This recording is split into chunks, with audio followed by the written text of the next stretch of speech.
qofka caadiga ah markuu eego wadciga muslimiintu ay ku jiraan oo ah dhaqaalahoodu inuu dambeeyo siyaasadoodu inuu dambeeyo maalku in laga maal badan yahay hubka in laga hub badan yahay niyad jab badan baa dadka qaar ku abuurma laakiin dhan kale marka la eego waa ummadda ugu da'yaree dunida ku nool that means Soomaali maanta haddaynu eegno waxa laga yaabaa boqolkiiba 70 inay 30 jir ka yarta that means waa xoog soo socda masaajidka imika haddaan sidaa u eego waa cirra laba qof iyo laba laga yaabaa inaan arko macnaheedu waxa weeyaan waa ummad dhalinyaro ah Soomaaliya qudhana maahe waa caalamul islaam oo dhan baa noocaasiya cagsiga haddaynu galbeed iyo bariba eegno waa dawlado gabgaboobay iyo dad gabgaboobay iyo maskax gabowday da'yartoodu da'weyntaa ka badan inta benshanka gelaysa ayaa ka badan inta soo gelaysa shaqada that's why in badan qaxoonti u qaataan qaxoontigani waxa la rabaa in lagu buuxiyo meeshii dadkii shaqada gelayay waayo dadka ka sii baxaya benshanka noqonaya ka badan da'yarta shaqada soo gelaysa idan haddii xagga bini aadamka laga eego caalamul islaami waa dhalinyaro waa dad xoogganoo mustaqbal loo soo socda haddii laga eego dhulkay degan yihiin waa dhulka dunidaba isku xidha cidda dhulkaa xukuntaa dunida xukunta waxay yidhahdaan dunidu badaha dunida isku xidha cidda xukunta 5-6 kanaale dunida isku xidha mid mooyaane inta kale muslim buu ku yaallaa Panama Canal oo labada Maraykan dhexdooda ah ayuunbaan gacanta muslimka ku jirin ama inta kale waa Baabil Mandab waa Kanaal Suways waa Jabal Tariq waa Basfar ama marma labada uu leeyahay Turkigu waa Hormuz kan Iiraanta iyo Cumaan iyo intan u dhaxaysa waxa kanaal dunida isku xidha gacanta muslimka ku jira waa wasad dunya Maraykan intaasuu xoog ku jooga si uu maamuli kariyo Ingiriis Turkiga intaasay heshiis kula galeen 100 sanadood khilaafadii Uthmaaniga markii la ridayay heshiisyadii laga galay waxa kamid ah 100 sano ee soo socda kanaaladaas inaanu iyagu lahayn free in lagu mari karo 2023 ayay ku dhan yihiin 100 sanadood 1923 ayuu ahaa heshiisku 100 sanadood waa 23 markay gaadho ayuu dhamaanaya wixii ka dambeeyay gacanta Turkiga ku wareegaya gacanta Turkiga hadduu ku wareego Russia dunida meel ay kala xidhiidha male Turkiga inay marto mooyaane biyo kululba male iyo waxa ka xigo oo dhame si kale haddaynu u tilmaamno waxay degan yihiin meel Ilaahay dhigay energy-ga dunida shidaalka dunidana 70-80 wax ku dhow waxa Ilaahay hoos dhigay inta muslimku dago khaasatan iyo meelaha laga soo bilaabo ilaa iyo inta muslimku dago ayaa shidaalka energy-ga dunida hoos yaala caalamul islaami wuxuu ka mid yahay wadannada aan maadda khaam loo soo dhoofinin ee maadada khaamka ee wadannadooda taala wax kastaba inay helayaan anything loo baahan yahay dhulkoodu inuu leeyahay oo tasniic ama industry-gu u baahan yahay haddii waddanku dhalinyaro uu yahay haddii mawqicu ku dhaca uu yahay mawqac dunida maamula haddii energy-ga dunidu gacantooda ku jiro hadday maadada khaamka ay helayaan iyagu haystaan waxa ka dhiman oo kaliya ciddii isku hagaajin lahayd alxanaka siyaasiya qaa'idkii lahaa ee saaxibu risaala mid ka mid ah aqoonyahanka reer galbeedka wuxuu leeyahay waxa qura nimankan buu leeyahay waa inaynu xoog isaga ilaalinaa waayo waxa qura u dhimani waa salaaxdiin cusub oo soo baxa buu leeyahay nin risaalana sita xanaka siyaasiyana leh mabaadi'na rumaysan maamulna garan kara iyo si dad loo hogaamiyo caalamul islaami intaasaa ka dhiman risaalo daa'ima bay ay tilmaamayaan oo aan marnaba isbedelina way haystaan dadka kale kutubtoodii way qaldantay tawraadii rasmiga ahayd ma taallo injiilkii rasmiga ahaa ma yaallo bale maanta waxay maraysaa xataa afka markay noqoto dowlado waaweyn oo dunida ka mida baa tijaabinaya hadda arkiifyadooda rasmiga in af carabi lagu qoro waayo af carabigu waa afka qura aan isbedelin af carabigu 1200 sannadood buu sidii siiyey yani ninka luqa carbeed maanta bartay ashcaari aljaahiliya iyadoo loo fasirin buu akhrinaya waa carabiga ah buu ku qorayay kitaabka quraanka ah ee carabiga ah buu ku qorayay laakiin ingiriis oo luqadiisu dunida ugu xoog badantay Shakespeare wuxuu qoray in loo tarjumo modern Englishka mooyaane in yar ba akhriyi karta waa 600 sannadood ka hor 600 sannadood ka hor wixii la qoray dee ingiriisiba 600 sannadood meelaha soo jira ee ka horeeyay Germanic languages ku ka tirsanaa yani Latin language buu ahaa waxaan uga dan leeyahay risaaladoduna waa kayd yaallo sidiisii u yaallo cid ku dhaqantoon u baahan aan marnaba taxriif gelin aan marnaba lumin ilaahayna uu quraankiisa ku sheegay inna nahnu nazalna dhikra wa inna lahu lahaafiduun ana soo dajiyay baa ilaahay ana ilaalinaya ilaahay wuxuu u ilaaliyay xataa afku ku qoray in rabbi dhowro culamadii muslimiinta hore buxuuftay samaysay idan luqada carbeed waa tii nabi maxamed ku hadli jiray calayhi salaatu wasalaam waa tii abu jahl ku hadli jiray iyo kuwii ka horeeyay waa tii cantara uu ku gabiyay waa tii maxay imraul qays uu gabayada ku tirinayay gabayga imraul qays baa imka inta la akhriyo caadi loo fasiraya waan ishkaal ku jirin si caadi loo garanaya wixii sababi lahaa waxay leeyihiin dadka kale markaa waxay haystaan xadaara qadiima waa mar labaad bay leeyihiin taariikh bay leeyihiin umamku taariikhda kama soo hadhaan haddaad taariikh hore leedahay waad hibanaysaa inaad soo noolayn karto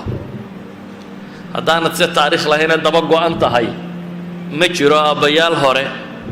oo dib ugu noqotaa islaamku taariikh buu leeyahay tilmaamaysa dunida tan dhowr boqoloo sannadood ama 1000 sannadood inuu keligii hogaaminayay oo dunida number 1 u ahaa hadday cilmi tahay hadday jaamacad tahay hadday dhaqaale tahay hadday everything wax kasta oo la eego iyagu ahaayeen ibn daweyd waxaan tilmaamayay clips bay waa nin gaaleed oo qoraayahana oo taariikh cilmi ka warrama wuxuu lahaa quruun alwusta 130kii caalim ee dunida joogay 120 baa dunida muslimka ka yimid buu leeyahay adduunka kale oo dhami 10 buu lahaa yurub oo dhami 4 bay lahayd tamaniga waxa weeyaan waa dad taariikh iyo xadaaro la soo jireena oo sababi karta inay dib u soo nooleeyaan inta waxaan ku daraynaa hadda taariikhda daraasayso ilaahay wuxuu leeyahay wa tilka al-ayyam nudawiluha bayna an-nas wa tilka al-ayyam nudawiluha bayna an-nas bini aadamka ilaahay waa u kala badbedelayaa nolosha oo ma jirto ummad waligeed jab loo qoray ummad waligeed guul u qorantayna ma jirto laakiin aadanuhu waa qori sudhiib iyo calani sudhiibkaasoo kolba qolo xoog badata bal hadda taariikhdii nabi maxamed ku noqoto calayhi salaatu wasalaam iyo islaamka marbu nabi maxamed kali aha dunidoo dhamina ka soo horjeedo qof qura qiyaas oo adduunka oo dhami ka soo horjeedo marbula cid hoysa man yu'wini wariya ay hoynaya marbula oo aan ilaahay kelmadiisa sheega oo taariikhyanada qaarkood tilmaamaan 15 qabiil inuu isu soo bandhigo 15 kuma diideen ilaahay faraj wuxuu uga furay dhalinyaro ansaar inay aqbasho qaadato inay yimaadaan oo islaamka rumeeyaan oo bay'a al-aqaba lula iyo bay'a al-aqaba thaniya la galaan oo dabeetana yidhaahdaan anaga hiliyo hooba ku siinayna noo kaalay oo carab oo dhan wuxuu ka waayay dhalinyarada yar uu ka helay uu xoogaystay oo dagaalkii koowaad ee lagu soo qaaday Badr uu guuleystay kii labaad buu haddana jabay oo laga xoog batay kii ku xigay baa Khandaq oo haddana uu guuleystay kii ku xigay buu haddana marna jabay marna Hunayn yani taariikhda bini aadamku laakiin ilaahay wuxuu leeyahay wal aaqibatu lil muttaqiin ciribta dambe waxa iska leh kuwa ilaahay subxaanahu wa ta'ala ka cabsada marka waxaan leenahay kow adduunka kani ilaahay buu gacantiisa horta marka hore ku jira taa rumayso maanta dunida reer galbeed baa hogaamiya عدا بوير كضبط هذا ما شرته لكن هذا واحد صدق سنة كهر تريد الدولة دوا وين وكلو شوع اللي يرادو ينا قيبتو ذا كتلي يجري لبس سنة جدهود بشوعيد بالدولة اللواي لبس سنة جدهود أي ما ينقدر سيدي تصبح لفري داتين دولة كده ما يساعد عادي خير قلبين ما أنت ووجي ينو دالي لأن يردو دي باللونصن أخلاقيات كلمين دتكو دي حمحمابا كرسا مريا دقالوه دي بسي بربريا دشو دي بسي يرانسا ودنا دقاركود 1.25 باي مريا that means بقول كويس لبدا بقول قفك كوبان بقول نيا بقول كبدودي dadkii bedeli lahaa ma dhalaan 125 qof bay dhalaan dad ministrada waddankaasi yaraanays Soomaaliya 30 sano ka hor intay leekay dadku deeni walba awowga 30 sano ka hor awowga intuu dhalay misay maanta say misuuyi waxaad garan kartaa Soomaaliyiinta intay badatay waa inta laga yaabaa awowgay 30 sano ka hor ama 40 sano ka hor haddaan tiriyo wax gacanta lagu tiriyo inuu ahaa maantana waxa laga yaabaa inay boqolaaliyiin nin walba Soomaaliyeedna waa sidatan yani intaan soo jeerba laba laamay iyana waxa laga yaabaa inay tiradu intii awowgii ahaa ka yaraatay 40 sano ka hor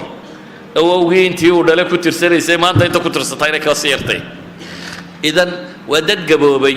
oo tiradoodu sii yaraatay oo dhalintoodu sii baaba'ayso oo dhaqaale burburna ku socdo oo hatta unity-goodii uu hadda bilaabmay inuu dib u gilgilmo Yurub oo tan sii kala googo'aysa Ingiriis ka baxay tii kale wali waa isku oodan tahay ilaahay balaayooyin kala buu keeno corona iyo wax kala soo baxay dimuqraadiyaddii dunida loogu bushaareynayay waa taale ninna ictiraafi maayo tii Afrikaanku kale imka waa uun ka askari yar tahay sidii baa la isu hayaa waxba kama jiraan ana madaxweynaha in la soo taagan yahay systemku ma aha system fudud horta de habeen iyo maalin dumaya maaha saamaha laakiin waxaynu tilmaamaynaa naqaad dacfiga inay bilaabmeen ay muuqdaan meelihii liidashadu ka jiray way soo biirayaan values-kooda ay yaqaaneen qiyamkay hayeen wuu sii lumaya xataa qiyamkii dowladnimo ay lahaayeen ayaa sii lumaya deena iyagu lumaan macnaheedu ma aha inaad adigu xoogaysatay haddaadna ka sii liidato de wasal halkii cadow waa jabay adigu maad guulaysantay adoo haddaad wax noqotaad guulaysanaysa hadda waxaan leenahay kow horta waa inaynu rumaynaa ilaahay in dunidu gacantiisa ku jirto caqiidadaas waa inaanay dadka ka lumin qul illahumma malika almulk tu'ti almulka man tashaa ilaahu dunidan adaa maamula cidi kulama maamusho adaa mulkiga siiya ciddaad doonto watanzicu almulka miman tashaa adaa ka siiba baa ilaahay qur-aanku tilmaamaya tanzic adaa ka siiba boqortooyada ciddaad doonto watucizu man tashaa watudillu man tashaa adaa ilaahay oo casiis ka dhigo oo nooleeyo sharfa ciddaad doonto ciddaad doontana adaa duleeya biyadika alkhayr gacantaada aday wax waliba ku jiraan innaka calaa kulli shayin qadiir wax walbana adaa awooda idan